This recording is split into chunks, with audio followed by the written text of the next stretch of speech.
I've heard of a number of very interesting ways of tackling animal conservation.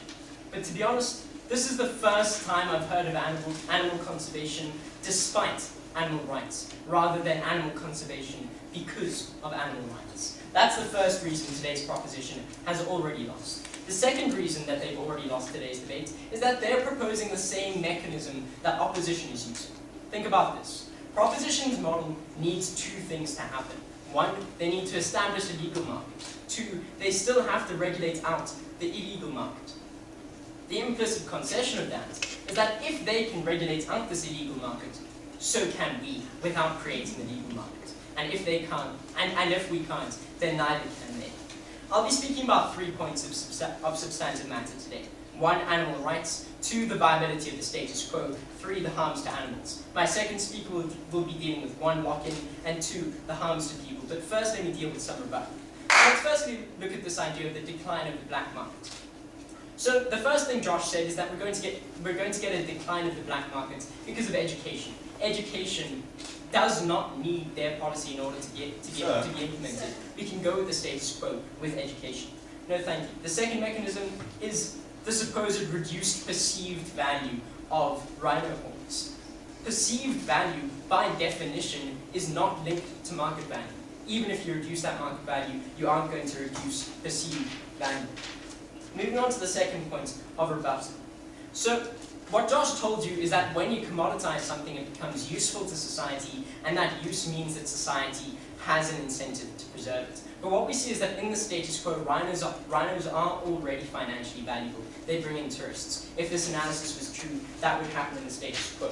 Moving on to my third point of rebuttal, which is this idea of cultural importance. So what we see is that firstly, Southeast Asia was only recently exposed to African commodities. So what we see is that it's not an entrenched part of their culture, it's fairly modern.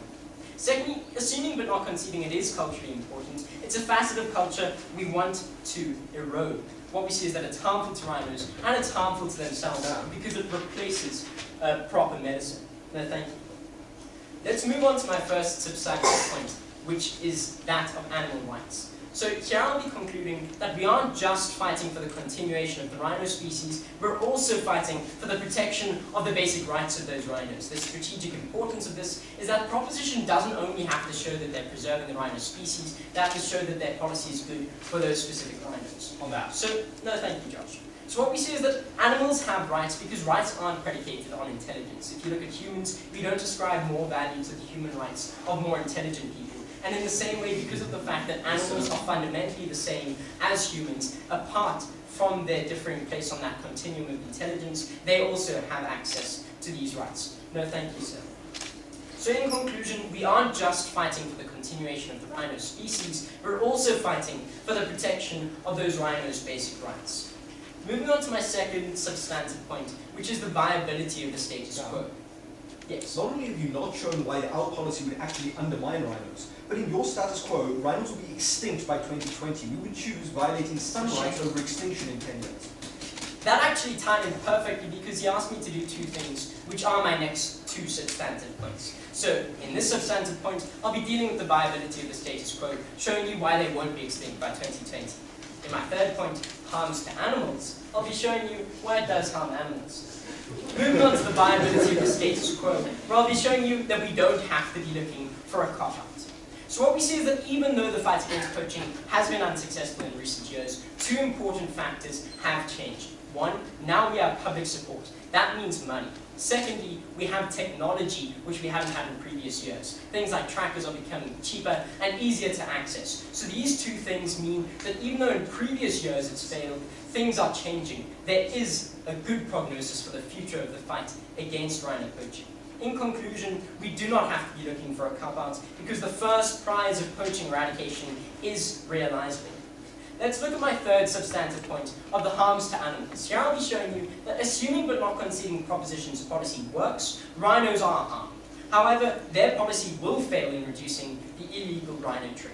So I've got two subpoints. One, the harms of the legal trade. Two, the effects on illegal trade. So firstly, let's look at the harms of the legal trade.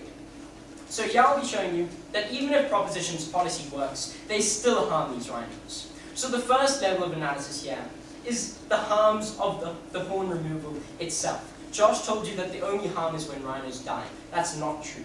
The horn removal itself is harmful.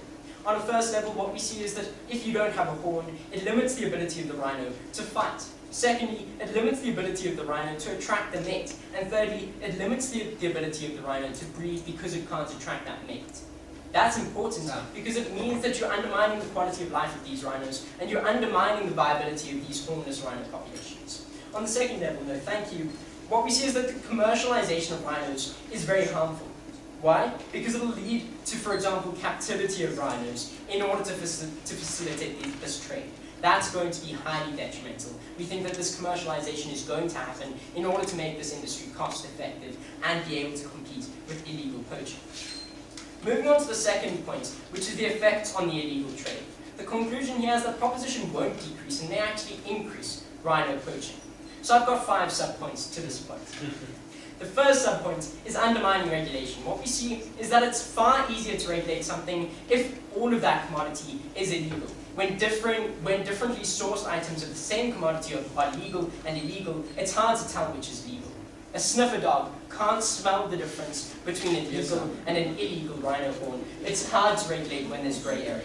Secondly, in terms of costs, the legal industry will be more expensive. Firstly, there'll be medical costs, for example, anesthesia. Secondly, costs of capturing the rhinos. Thirdly, costs of tax. Fourth, costs of permit. We don't buy your analysis that it's going to be a cheaper industry. People are going to opt for the cheaper black market. Thirdly, there's an inability to flood the market, contrary to what Josh told. So what we see is that in order to stop the black market, we have to flood the market with as much or more as there is demand for this. Let me show you why we can't. What we see is that even though there's a short-term reserve, in the long term, we won't be able to keep up this demand. Why? Because we simply can't get enough rhino horns without killing existing populations. We won't be able to satisfy that demand. The black market will exist. Let's look at this fourth argument of precedent. So what we see is that when you legalize something, you set a precedent and send a message that rhino horns are acceptable.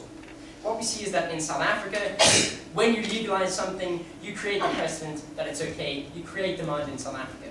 In Southeast Asia, the greater availability creates the perception of that acceptability, increases demand in Southeast Asia. What we see is that this precedent doesn't differentiate between rhino horns which come from South Africa and from, for example, Namibia. You're undermining their conservation efforts. It doesn't differentiate between legal and illegal horns, and it doesn't differentiate between rhino horns and other animal poached products. So, for example, this precedent of the acceptability of poaching is going to lead to other animals being poached as well.